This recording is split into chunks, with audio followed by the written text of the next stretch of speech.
welcome to SIAL TV. I'm your host, Marc-Antoine, and today we'll be talking about champagne and wines in particular, the modernity of food luxury, how to modernize tradition and local culture. So with me, I have Cécile Bonnefond, chairman of Piper and Charles Heidsieck, also Rolando Borges Martins, administrator of So Grape Company, also Mr. Christian Barré, welcome, managing director of the domains Ysios and Campo Viejo, and with me Thomas de Lagarde, welcome, director of Vin Château du Berne. Welcome to you all. Cécile, a quick question. I know you've founded the founding wines of Europe. Could you tell us a little bit more about this group? Sure. Let me help you with this. Oh. 1 2 1 2. That's good. Thank you. Absolutely, we agreed among a group of 7 wineries around Europe because we thought we really had in common shared values. Those shared values were about making sure that, yes, we were making excellent wines, but what does it mean making excellent wines in Europe? And the beauty of being Europeans meant really to have wines with legacy, to have wines with elegance, to really value the transmission and the terroir and all the elements that make great wine, but also to be totally up to today's world. And saying all of that is really modern, and we have the proof that not only are we what we call traditional wines, but also that we're ready for tomorrow. Very good.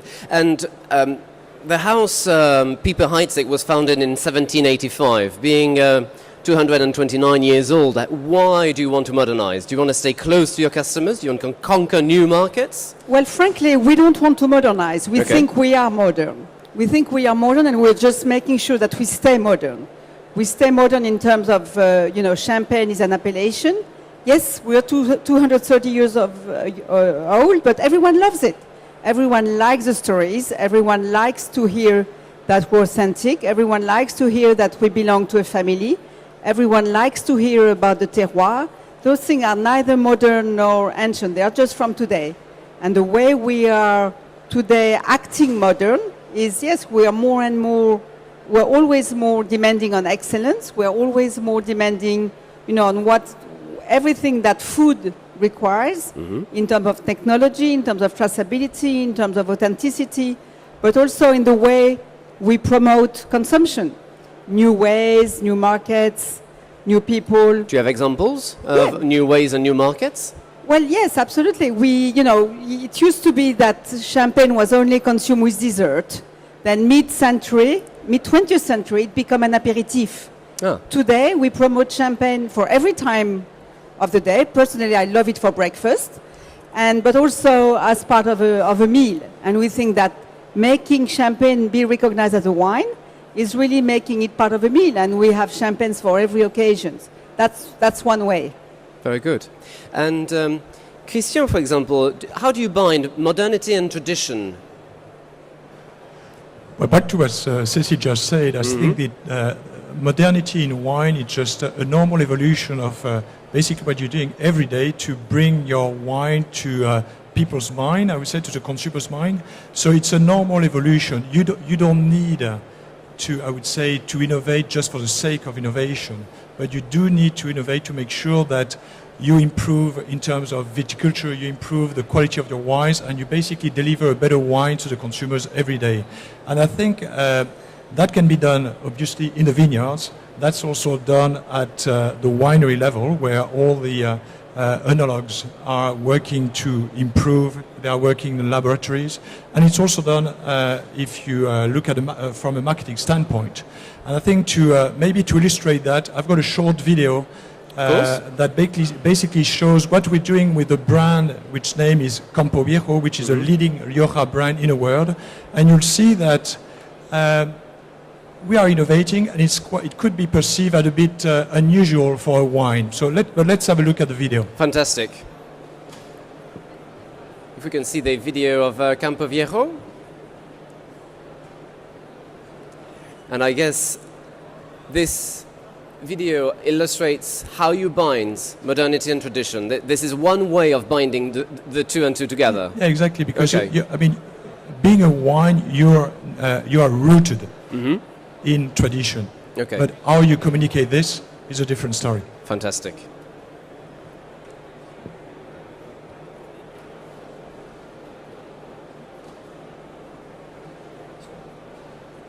On va avoir du son ou pas? On a du son ou pas? On a du son en retour, on a le retour son?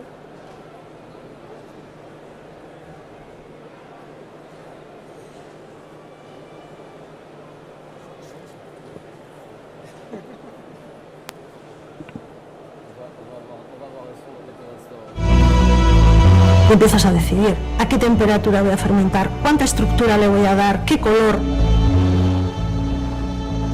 You can really see how winemakers are just tasting the wines. That expression, all that feelings, that creativity, the generosity, that's something we really want to put in the wine.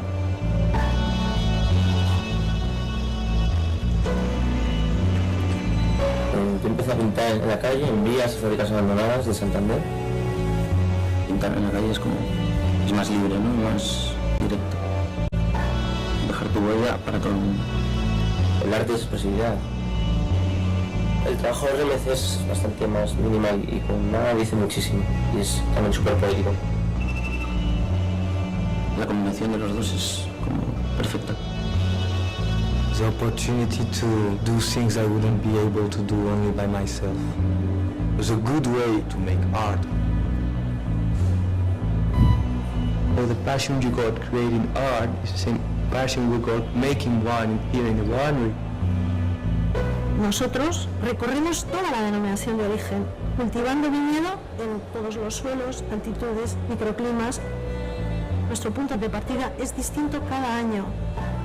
Depending on that growing conditions, Tempranillo expressed in a really different way. Tempranillo es la variedad reina, la estrella, la que imprime el carácter a los vinos de Rioja. Cuando buscas sutileza, obtienes sutileza. Cuando buscas frescura, obtienes frescura. Cuando buscas vinos potentes, vinos estructurados, vinos recios, también los puedes encontrar.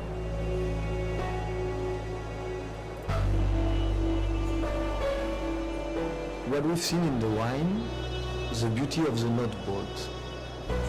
It was quite interesting to play with that, and maybe in further projects we'll actually put real shades, not only bold color.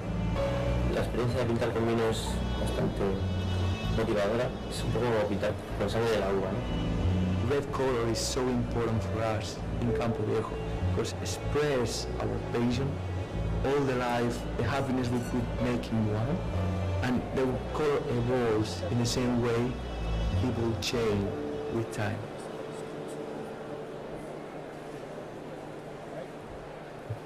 So live uncorked. Yeah. That's where the idea of combining street art and Campo Viejo came. I think when you produce and sell wines, I mean, you need to, unless you sell a very, very exclusive wine, you need to be approachable. Okay. So the street art is, for us, was a natural connection, I would say, to bring Campo Viejo to the consumers. And as you can see, back to your question about modernity, tradition, you can see it, I think, very clearly in this video. You've got, I mean, you start from the vineyards. We have a state-of-the-art winery, which is extremely modern. It's one of the most modern winery in the world. And then the product, the way you basically market it to the consumers, is also a modern way to promote a product which is a very traditional by essence. Okay. And Rolando, for example, from your company, could you tell us a little bit more about So Grape and what innovations you're looking for? I do, but let me first go back to the founding wines of Europe. Of because course. it's here the relevant issue. The group of companies that decided to create this association is really sharing values like heritage and tradition, and we all are important and relevant companies in our countries, in our home countries. Quality is there. What we need is to get closer to consumers, and this market, it's very much traditionally a production-oriented market. And we are now going into a different phase. We do need to understand consumers and go closer to them and differentiate ourselves. And innovation is the way we have chosen to get closer to them. Either we innovate in architecture, either we innovate in new colors of wine, and we have here around the table people that have innovated in rosé wines and is leading the segment. And we'll see with Thomas in a minute, yeah. Either we innovate in bottles or bottle shapes and we present differently to consumers, but differently from the past. We are no longer talking about ourselves into consumers, but we look to consumers and see what they really are aiming for, and we try to address them closer in the existing markets, but also taking into advantage of new markets that are emerging worldwide and that are learning how to get to wines or champagnes, and we are there with a differentiating proposal for them to be there. That's, we ourselves in Portugal are the company representing Portugal in this group. Yeah. We are very fond of that, and we hope to contribute with Spain, with France, and with other European countries that will join this group to make it more stronger into the existing markets of Europe, but also in new markets that we are searching and looking for worldwide. Okay. Thomas, you have, for the Vin Château du Bern, you have a different approach about packaging. Is that correct? Yes. Well, here in this group, I'm the young guy, and I represent rosé wines, which are more young in the approach and in the way they are consumed. And it's true that this appellation has been evolving very fast over the past 15 years. And that's where tradition and modernity come together, is that obviously what is very popular today is the color of this wine, and we changed also the shape of the bottle 4 years ago, using now a square bottle for this rosé. And it has opened for us a lot of markets and also helped us to approach the wine and ourselves differently. I think that's also very important, because we see ourselves also as a different company when we are proposing a bottle like this. So that's the marketing, and that's also the shell of the wine. That's the shell, and I like the little touch that you brought the bottle chilled, which is very nice. Thank you very much for that. Very appreciated. You're more than welcome to taste it just afterwards. The root of this packaging is, of course, the wine and the soil, the terroir. So in terms of agriculture, are there any innovations? Can you tell us a little bit about that, please? Yeah, I think that's very important, because the rosé wines today are very popular, but they are the results of large investment in the vineyard and in the winemaking techniques that make this wine possible. So this wine would not have existed 20 years ago. And that's where tradition and modernity join together. And so today, for example, our tractor have a GPS system, so we can control what they actually do in the vines, and we can control how many pesticides they use or not. And that's very modern in a way. And also, as Christian said, in the cellar today, we control much more the temperature for the fermentation, which is very important in the wines. And that's how we are able to get this color and the crispy taste. Okay. So the modernity is to produce a wine, but a wine, as we all said, is to be consumed by the consumer. And what we all try to do is to produce some wines that people will like, love, and share with others. And maybe to have a final question, what are the benefits of tradition in our culture, in our time? Cécile? Well, we like to describe tradition by other words, like terroir. Terroir is something that we have inherited, and our duties are to transfer the terroir to the next generations. So that's, whether that's tradition or modernity, we don't know. But terroir is something we really care about. Legacy. You don't make your wine for the first time just because you decide to make a wine. Yes. You usually have masters who have taught you, one part of it, the other part. Then you may bring your creativity, but you have to have a lot of knowledge. And winemaking comes with experience, you only have one harvest per year. Mm-hmm. So you can only learn one time, once every year. Once every year. So you better take also the learnings from those who have had other harvests or other winemaking or other experiences in wine. And that legacy is really, really important. And then because we're European, we talk about lifestyle. Lifestyle is not something that we make today.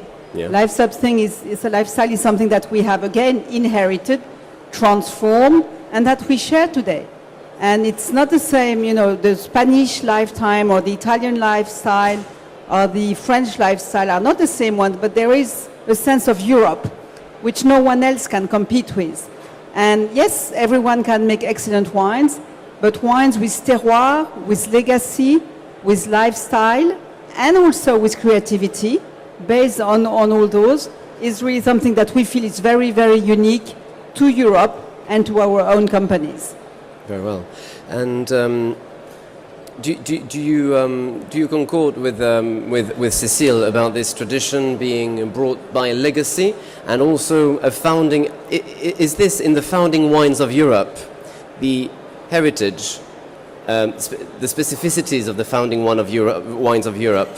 Not only the Champagne region for this legacy, it's all the domains in this group that enjoys this heritage. We have appellations. We have appellations, and appellations is about tradition. But when I look around this table and I see the average age of our public, what is interesting in tradition for them? They want excellence. They want wine that means something for them.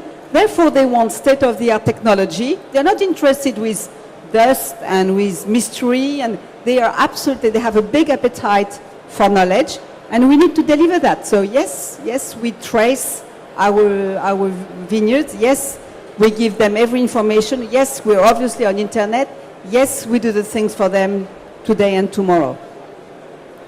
Rolando. We've talked about champagne wines. Let me just say a word about port wine, because we represent and happens to be the oldest demarcated region in Europe. And again, we bring that legacy, that fact that every year and only once a year we learn how to make those wines into this modernity and to this delivered to consumers. So port wine is also one of the appellations that we bring into this group of the founding wines of Europe. Thank you. If I may, I would say there's a word that we haven't mentioned, but which is authenticity.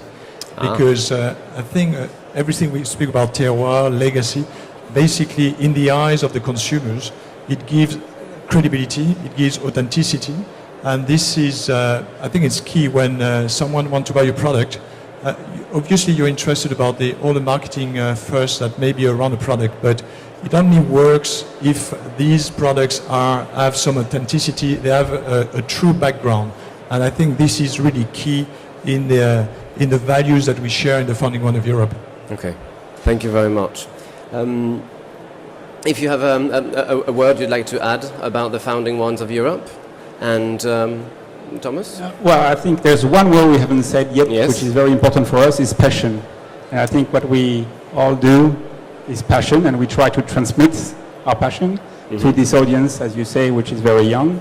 And we hope that everybody's going to be enjoying wine in the future, and that our wines are going to be able to renew everyone, and that we can share our passion for this product. Okay. Well, thank you all very much for being with us today. I will see you later for another SIAL TV show.